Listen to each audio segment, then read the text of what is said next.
Kia ora koutou, ko Sonia whanua ahau. Ko te tahi o, ko te tahi o ngā pou tātai o Hakatea Te Ora. My name's Sonia Whanua and I work on the certificate program in the Te Kupa Hauora Māori.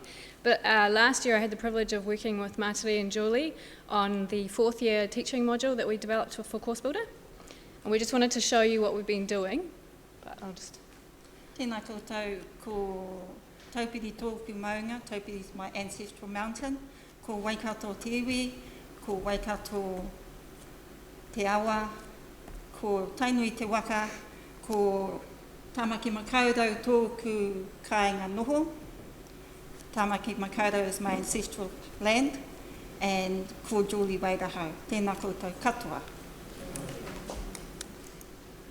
Okay, so Elena talked to you about the Māori health teaching in second year. We are going to talk to you about what happens in 4th year of the medical program.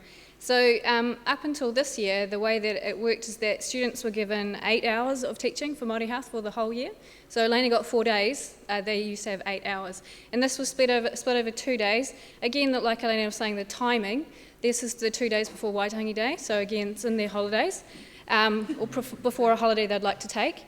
That was structured so they did 2 hours on the afternoon of the first day where they looked at a case study, and then the second day was 6 hours and they went through 3 different workshops. There was an assessment attached to the way this was structured, and it was a reflective assessment that was handed in over the year after finishing a particular placement, so it was a staggered hand-in. Each student did one, so different timing for different students about when this was actually handed in. From the feedback from the cohort who did it last year, they liked the small group work that happened on the second day, and the videos and things that were used, so that small group work. They had suggestions about what they would like to have extra, which is more practical solutions to things, more exposure to language and culture, and they'd like to have a test at the end rather than doing this reflective assignment, as most students do. So again, like Elena was saying, they would like more hangi and less data. So taking that on board and looking at an audit of what they were actually writing about in this reflective assignment, as I said, they're staggered across the year, and as they were handed in, the way that they reflected changed. So students that handed in earlier had quite a different reflection style to those that were handing in later as they moved further away from that 8 hours of teaching that they'd had. Where they were placed, so their placement location actually influenced what they reflected on. So the example was the students that were reflecting from working in North Shore had no exposure to Māori patients, so what they talked about was quite different, or very low exposure to Māori patients. Again, Maurice was talking about Te Whare Tapu Whā, so it's not mentioned in the 8 hours of teaching, but they reflected on that in their assessments. And again, reflecting Googling. And the assignment was actually held by the Department of Medicine, not by Te Kupa Hauora Māori, excuse me. So, reflecting on that and the students' comments, it was looking at bringing in more te reo and regular sessions over the year, but still only having 8 hours. So how could we do that?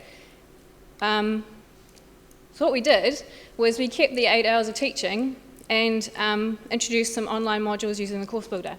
So these online modules happen across the year, so they coincide with their placement. So every time they finish a placement round, they have a module to do.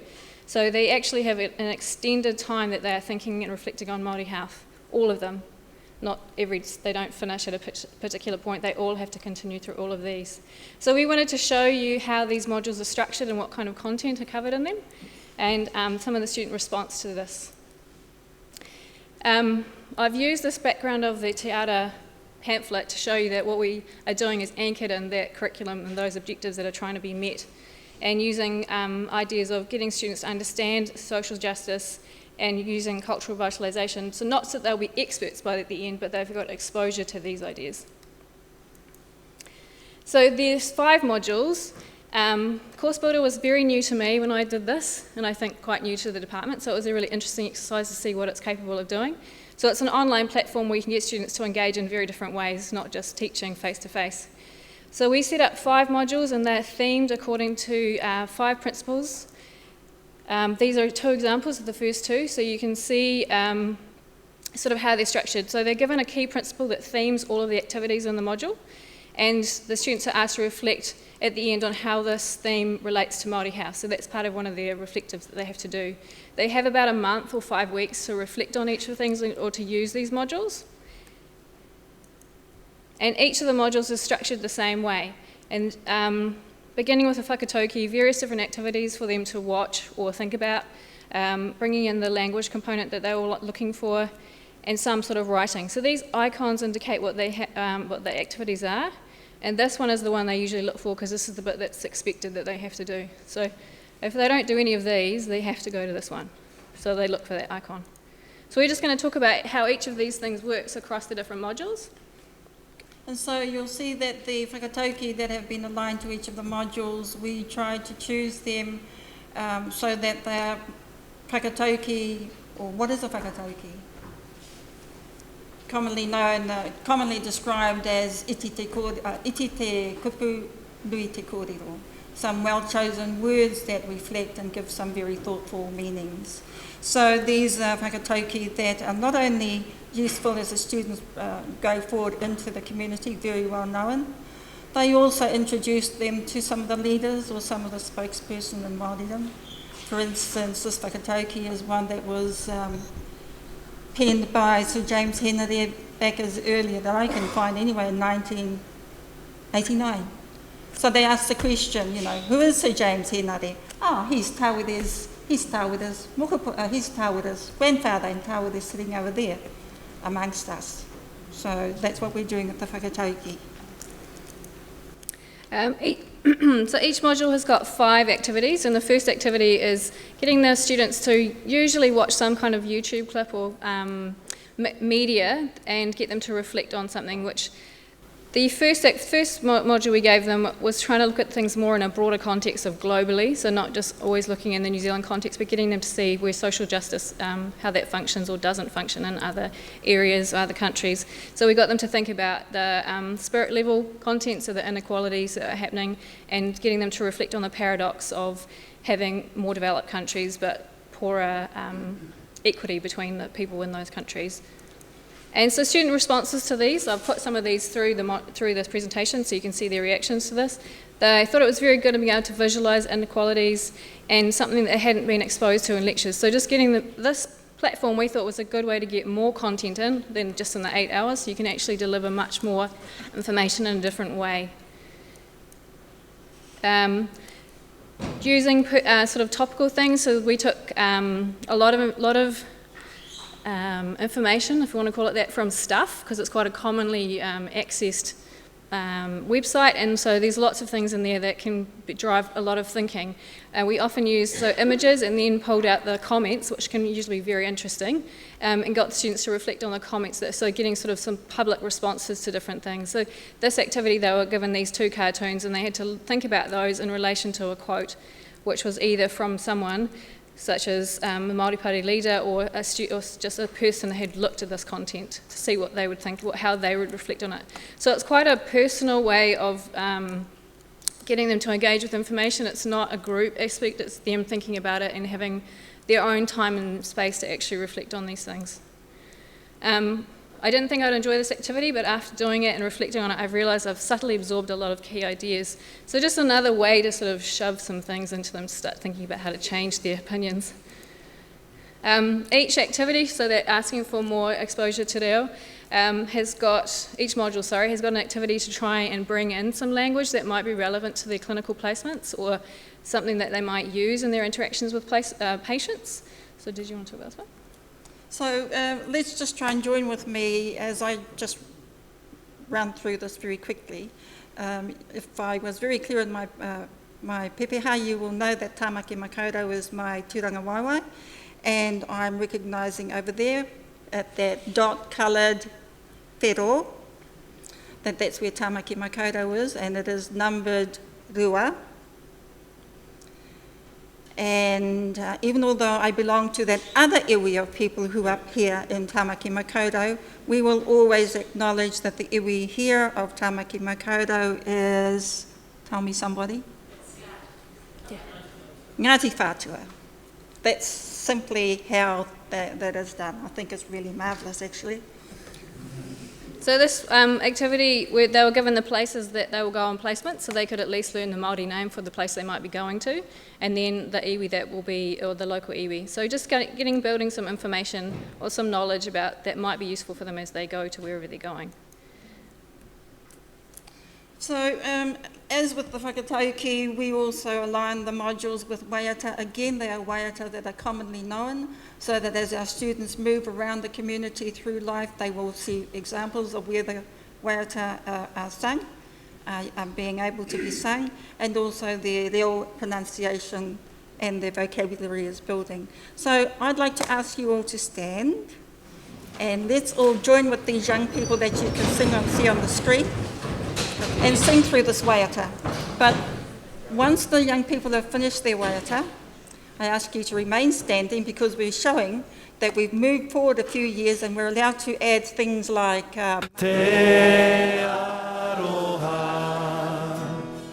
te whakapono, me te rangi mari e tātou tātou e. Te aroha,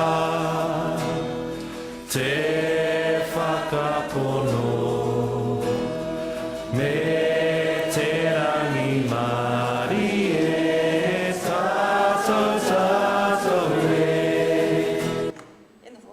so that by the time our students have moved towards the final years of their undergraduate program, or even to the early years of their postdoc study, they will have moved from the big choir to be sitting behind the front rows of Paparangi and Elena and Reese and Philippa, and they will actually have progressed because their vocab has increased, their confidence has increased, and they will be moving up behind these leaders of ours, and they will be singing the waiata tautoko, those monotone ones. E patoha e.